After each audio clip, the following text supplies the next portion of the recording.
Est-ce que ça t'arrive de te sentir seul, même quand tu es au milieu d'une foule? Si c'est quelque chose qui t'arrive, que tu ressens de temps en temps, reste avec moi parce que la discussion qu'on va avoir peut être importante. Moi, c'est mon cas. Depuis très longtemps, je me suis toujours considéré comme quelqu'un de solitaire, un peu différent des autres. Et il peut m'arriver en pleine soirée d'être entouré de 50 personnes et de me sentir seul au monde. C'est un truc que j'ai retrouvé aussi chez pas mal d'entrepreneurs. Et cette solitude de l'entrepreneuriat, je la ressens avec la majorité de mes clients.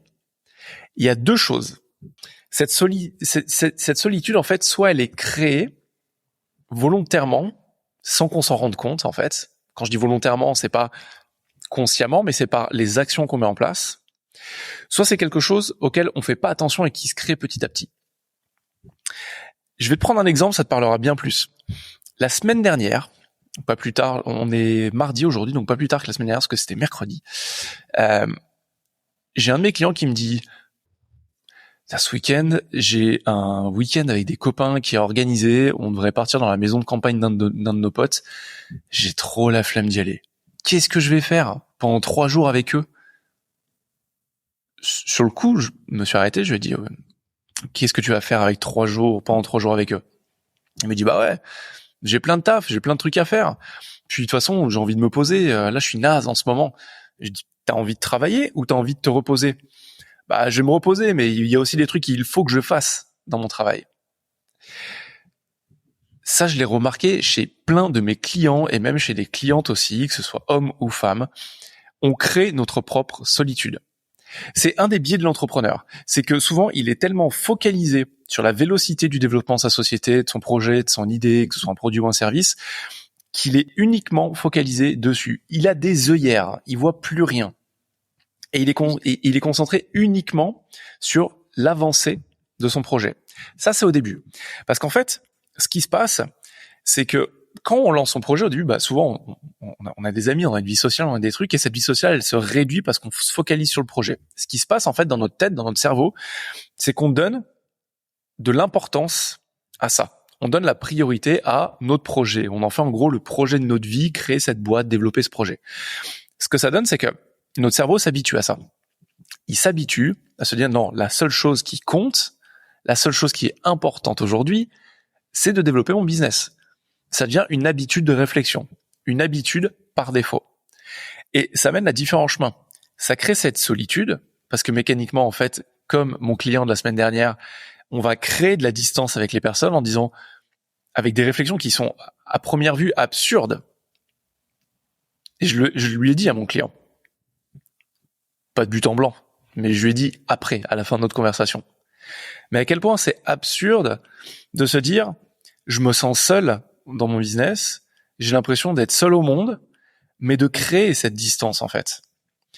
De dire: qu'est-ce que je vais faire avec mes meilleurs amis d'enfance tout un week-end de 3 jours?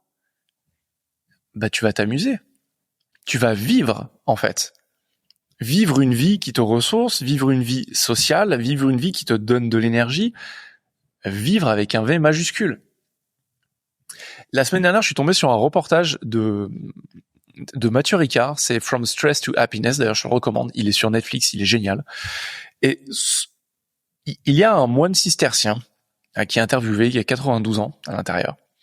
Et le protagoniste central, en fait, est un entrepreneur surstressé, suranxieux, qui a demandé à Mathieu Ricard de le suivre en échange qu'il l'emmène au mont Fitzroy, qui est un des plus beaux sommets de Patagonie. Cet entrepreneur l'emmène au mont Fitzroy et il demande un peu à Mathieu Ricard de le coacher sur son stress et sur son anxiété. Les discussions sont hyper intéressantes. Mais ce que je trouve génial, c'est qu'à un moment, cet entrepreneur a cette discussion avec ce moine cistercien de 92 ans et il lui dit: mais fondamentalement, c'est quoi le but de la vie? Et j'adore la réaction du moine. En fait, il est un peu interloqué, il fait un pas en arrière, il y a 2-3 secondes de blanc, et avec un sourire radieux, il lui répond simplement: mais vivre. Vivre de la manière dont on l'entend. J'ai trouvé ça, sur le coup, hyper impactant. Moi, ça m'a remué aussi personnellement, parce que je fais partie de ces personnes, des entrepreneurs qui sont ultra focus, et moi aussi, j'ai coupé les ponts involontairement ou volontairement, en tout cas inconsciemment, avec la société en général, surtout avec le Covid, tout ça, où t'avais tous les paramètres qui étaient alignés pour te recentrer uniquement sur toi. Et j'ai ressenti cette solitude encore plus que d'habitude. Alors je me suis toujours senti relativement seul, mais parce que je suis fondamentalement comme ça.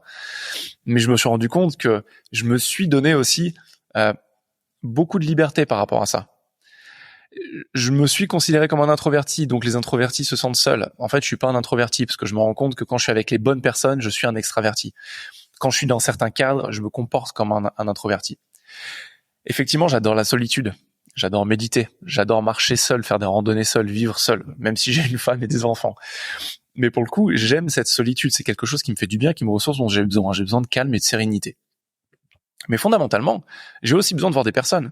Et j'adore faire des conférences devant des dizaines, devant des centaines de personnes, parce que j'adore partager mon message.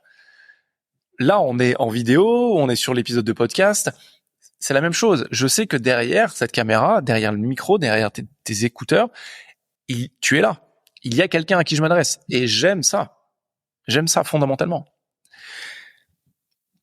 Donc, si tu te sens seul, pose-toi la question. Pourquoi est-ce que je me sens seul ? Est-ce que je peux améliorer la situation ? Et si oui, comment ? Quelle est la manière la plus simple d'améliorer cette situation ? Il y a des dictons qui traînent dans la hustle culture de l'entrepreneuriat qui, pour moi, sont des trucs pourris, du genre « It's lonely at the top », on se sent seul au sommet. J'ai envie de dire, si quand t'es au sommet, tu te sens seul, c'est que t'as merdé sur le chemin de l'échelle, quoi. T'as merdé dans la montée, quelque part. Parce que tu n'as pas à te sentir seul. Tu peux créer des relations avec des personnes. Et voilà quelques idées qui me viennent de comment tu peux le faire. Tu peux créer un groupe de personnes comme toi. 4, 5 entrepreneurs dans le même domaine ou pas, avec qui tu t'entends bien, avec qui tu te dis on se rejoint, on se fait un call d'une demi-heure toutes les semaines, toutes les 2 semaines, tous les mois. Tu peux rejoindre un groupe d'entrepreneurs si ça te chante, comme des associations d'entrepreneurs.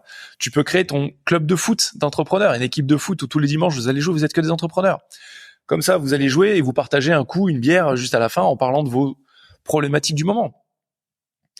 Tu peux faire appel à un consultant, quelqu'un qui t'épaule. Tu peux faire appel à un coach, quelqu'un qui t'épaule, qui te soutient au quotidien. C'est d'ailleurs ce que beaucoup de mes clients font. Tu serais vraiment surpris du nombre de mes clients qui n'ont pas de problème, qui sont juste là parce qu'ils ont un énorme projet, une ambition de dingue.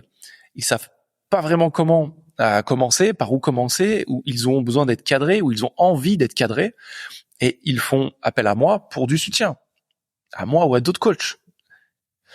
Tu peux t'inscrire dans un club, sans forcément être un club d'entrepreneurs, un club de pétanque, un club de fléchettes, un club de foot, de basket, de trail, de randonnée. Si tu vois personne, c'est fondamentalement ta faute. Et je suis pas là pour te culpabiliser. Comme je te le dis, je l'ai vécu. Et je sais à quel point j'ai merdé. J'ai pris de la distance par rapport à des amis. J'aurais pas forcément dû le faire. En tout cas, je l'ai fait. C'est tout. C'est la réalité. C'est comme ça. Maintenant, c'est mon rôle de recréer ça. C'est mon rôle de me remettre dans la société. C'est mon rôle de recréer des choses. Et tu vois, par exemple, moi, je suis en train de créer une communauté d'entrepreneurs avec qui je m'entends bien autour de moi parce que j'en ai besoin. Et vu que j'en ai besoin, eh ben, je le crée. Fondamentalement, le message que je veux, avec lequel je veux te laisser partir, c'est celui-là. C'est si tu te sens seul, n'oublie pas que cette solitude, tu l'as créée inconsciemment, mais que tu as aussi le pouvoir de la réduire. Tu as aussi le pouvoir de recréer quelque chose autour de toi qui te fasse sentir bien, qui te fasse sentir soutenu. Donc c'est mon appel à l'action aujourd'hui. Vas-y, crée ça. Allez, je te laisse méditer sur ces quelques mots. N'hésite pas à me poser tes questions sur Instagram ou sur LinkedIn pour que j'y réponde en live ici. Tu peux aussi soutenir ce podcast en le notant et en le partageant à une personne. Tu peux laisser un commentaire, ça me fait profondément plaisir. Et si tu ne me connais pas, je suis Quentin Villard. Je collabore avec des entrepreneurs passionnés en les aidant à créer tout ce qui est important pour eux dans leur vie et dans leur entreprise. Je suis persuadé que c'est en étant un peu meilleur chaque jour qu'on accomplit de grandes choses. Je te dis à demain. Ciao.